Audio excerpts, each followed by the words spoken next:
João capítulo 13, versículo 12. Bíblia tem um título e fala, o título diz, uma lição de humildade. Tem um título aí também? Não.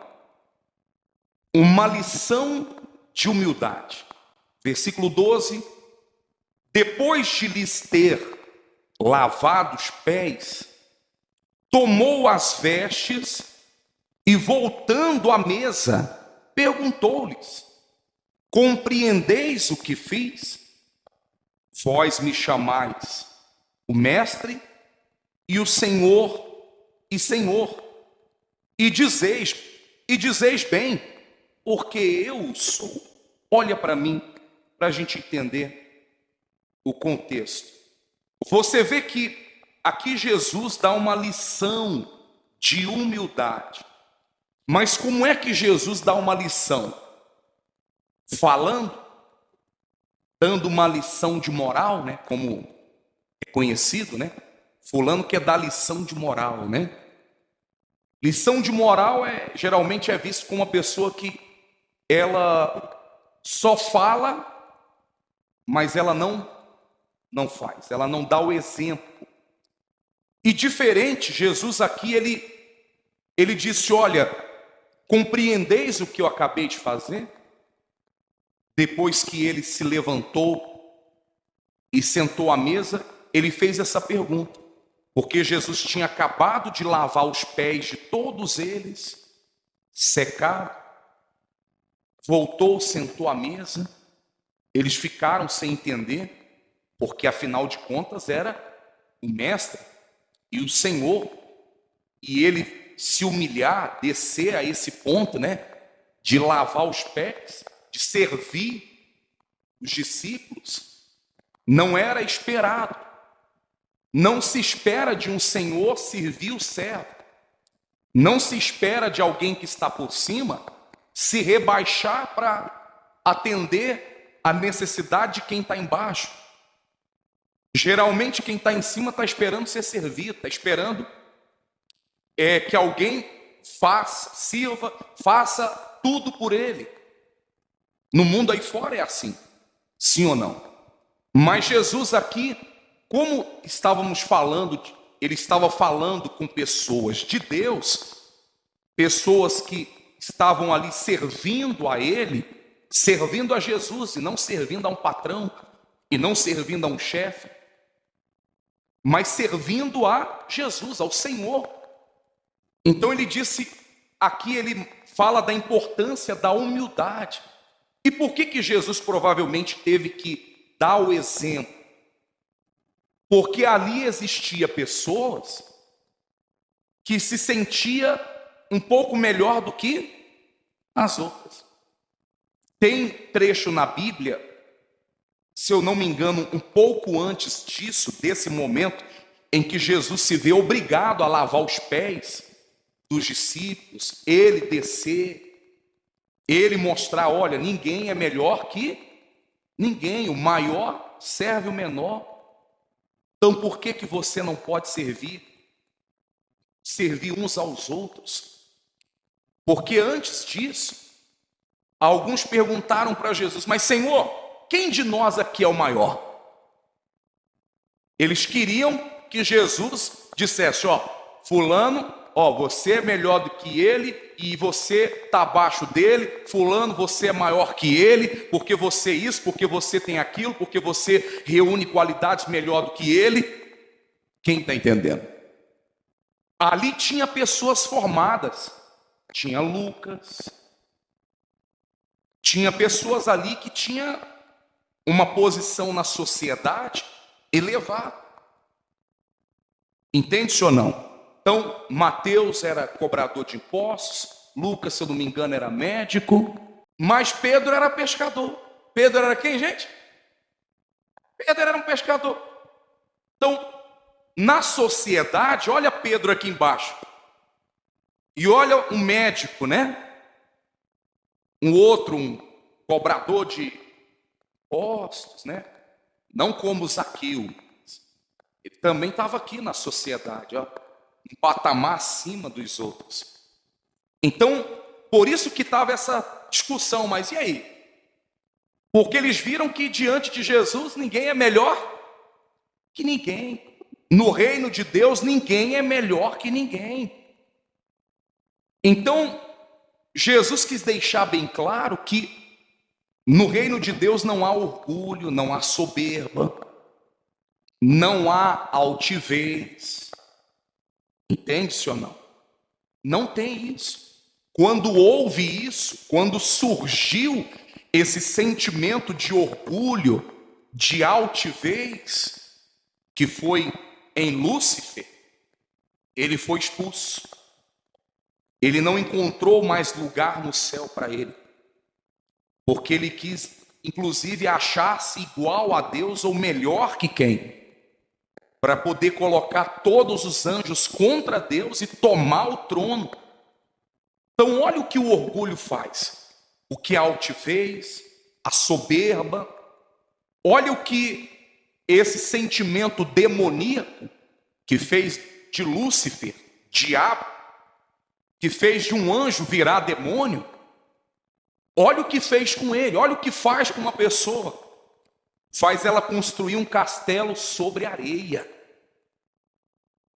faz ela pensar que ela é alguma coisa, quando na verdade ela não é o que, gente? Ninguém é nada. Então por isso Jesus desceu e quis mostrar para cada um deles, olha, se eu sou o mestre e sou o Senhor, eu lavei os seus pés, que era um ato de humildade. Quem fazia isso era quem estava na posição de servo. Ele disse, compreendeis agora que ninguém é melhor que ninguém? Então são coisas que você precisa identificar. Se você identificar em você, não é ver nos outros, porque às vezes quando a gente começa a pregar, e o pastor está pregando, às vezes a pessoa, ao invés de trazer para ela, identificar, buscar, identificar nela, se esse é um problema que ela tem, mas porque talvez o orgulho que está nela cega ela, não deixa ela se enxergar, a palavra não consegue entrar dentro dela, porque ela, quando ouve uma palavra, ela diz, que palavra forte. Não para ela, mas para fulano que tinha que estar aqui. Fulano tinha que estar ouvindo essa palavra. E tem de gente que às vezes nos procura no final da reunião, poxa, pastor, que palavra forte. Aí você pensa, né? Por um pequeno espaço de momento, Jesus falou com ela. Não, Jesus tentou falar com ela, mas ela achou que não era para ela e era para o marido. Meu filho tinha que ouvir isso, pastor. Minha mulher tinha que ouvir isso. Não tinha. Você pode ter certeza que se essa pessoa tivesse que ouvir essa palavra, ela estaria aqui. Porque Jesus, o próprio, teria trazido ela. Você pode ter certeza. Ele mesmo teria se encarregado de trazer ela, porque ele quer falar com ela. Amém? Então, é para mim, é para você. Faz assim, ó. Jesus está falando, é comigo mesmo. Não é para o seu vizinho. Às vezes está com o marido, está com a mulher, está do lado aí, com o filho. Aí a palavra fala de algo aqui. Aí logo tem o quê? Não tem isso? Entendeu? O pastor já explicou, mastigou. E ela entendeu? Compreendeu agora? Ela faz questão de ficar ali o que, gente? Mastigando a coisa. E ela vai daqui em casa, tá vendo que eu te falei? O pastor falou hoje. Viu? Era para você. Não precisa nem do diabo. Ela entra na frente do diabo para poder acusar, para poder colocar a pessoa para baixo. Então não faça esse trabalho. É para você, é para mim. Não é para quem não está aqui. não é para quem está do seu lado. É para quem? É para você. Esqueça, não é para quem está do seu lado. Por mais que ela precise dessa palavra, por mais que a palavra se encaixe com ela, é para você. Não procure nos outros o que Jesus quer mudar dentro de você. Procure identificar em você. Será que é comigo? Será que eu tenho isso? A altivez, o espírito, o orgulho, a prepotência, aquilo que me impede de estar bem com todos, aquilo que me impede, em primeiro lugar, de estar bem com quem? Com Deus. Eu, sendo o Senhor, eu dei o exemplo, para que, como eu vos fiz, façais vós o que, gente? Ali, meu amigo e minha amiga, para quem se achava o quê? Alguma coisa.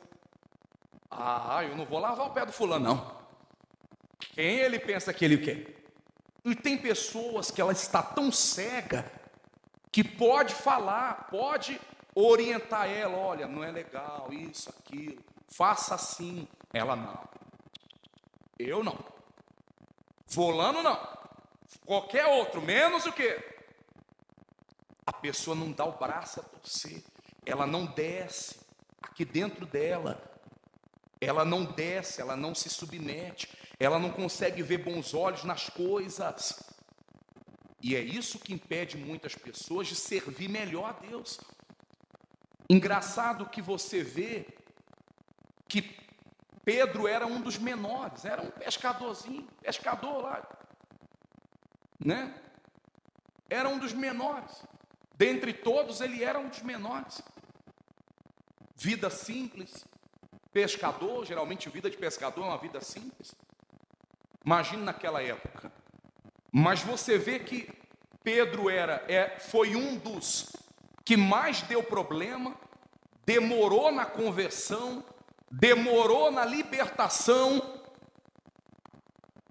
Mas Jesus no fim disse: Pedro, tu és pedra, e sobre ti edificarei o quê? A minha igreja. Olha só, porque se dá honra àquele que é humilde. A humildade procede o quê, gente? A honra. Se ouve falar mais de Pedro do que dos outros. Pedro está ali com Jesus todo o tempo, levando na cara. Jesus falando, sai daí, diabo. Mas Pedro estava ali. Sim ou não? Estava ali querendo, estava ali, tentando. Ao ponto em que Jesus fala, olha, eu vou para Jerusalém, vai ser necessário que eu seja sacrificado. Ele, não, o senhor não pode não. Não vou deixar não. O senhor não pode morrer não, o senhor não pode. Nem que eu morra no lugar do senhor. Você vê que mesmo Pedro enganado, mas ele tinha ali um sentimento de querer tomar frente de Jesus, de defender Jesus. É aquilo, Deus considera a intenção. Amém, gente? Enganado, endemoniado, ia trair Jesus, mas a intenção era o quê? Era o quê? Boa. Mas a intenção era o quê? Não, eu vou morrer com o Senhor, então eu vou com o Senhor e vou morrer com o Senhor. Se tiver que ser preso, eu vou ser preso também. Jesus disse, Pedro, você vai me trair, rapaz.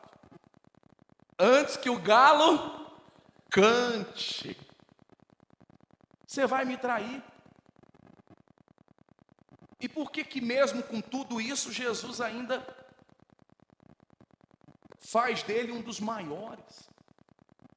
Ele, depois, antes de Paulo, ele estava na liderança dos discípulos. Ele se tornou, Jesus morreu, foi crucificado, ressuscitou ao terceiro dia.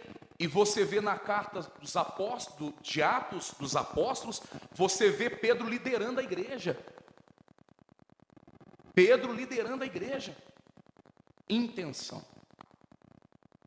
Amém, gente? O diabo pode até tentar mudar a sua mente, engano, dúvida. O diabo pode tentar corromper você, erro, pecado. Você vai, toca no dízimo, você erra, você faz besteira, você está na igreja. Mas Deus está considerando a sua intenção. Isso aí é só uma questão de tempo. Você vai se libertar, você vai largar essas coisas, você vai se converter. E Jesus vai te usar muito, igual Pedro. E Jesus vai te usar muito. Mas a gente não vê isso acontecendo com tantos outros, que Jesus não fala que ele está endemoniado, que Jesus não fala que ele vai trair, que outros discípulos vai trair. Você não vê, mas você vê ali com Pedro. Porque às vezes as pessoas têm dificuldade de descer, dificuldade de servir uns aos outros. Tem dificuldade. Você vê que Pedro vai lá, depois que Jesus ele é crucificado e tal. Jesus vai lá, não, eu vou pescar para trazer peixe para todo mundo, para nós comer. E ele vai lá pescar. Não pegou nada, mas foi a intenção. Foi lá, lançou a rede, não pegou nada. Mas a intenção. Aí na hora que eles voltam do mar, essa foi a segunda pesca maravilhosa. Na hora que eles voltam, aí eles vê alguém lá na praia. Jesus já tinha morrido, sido crucificado, e estava entre os 3 dias. E aí eles vê, aliás, Jesus já tinha ressuscitado, e aí eles vê Jesus lá na praia. Aí eles falam, vem, tens aí alguma coisa para comer? Não, não tem nada não. Jesus já estava ali com uma churrasqueira já na praia, colocou uns tijolos ali, acendeu uma brasa, já estava com salmão na grelha. Você lê lá depois, eu estou falando sério, estou contando história não. Quem já leu? Estou resumindo. Está lá, Jesus já está com o quê? Com tudo preparado. Jesus honrando a intenção de Pedro. Pedro foi pescar para poder todo mundo comer, não conseguiu pegar nada, voltou, está lá um peixe assado na brasa. Intenção traz bons resultados, faz Deus te abençoar, faz você colher coisas da onde você não espera. A boa intenção, a boa reação, você ajudar alguém sem olhar quem, sem esperar retorno daquilo. Amém?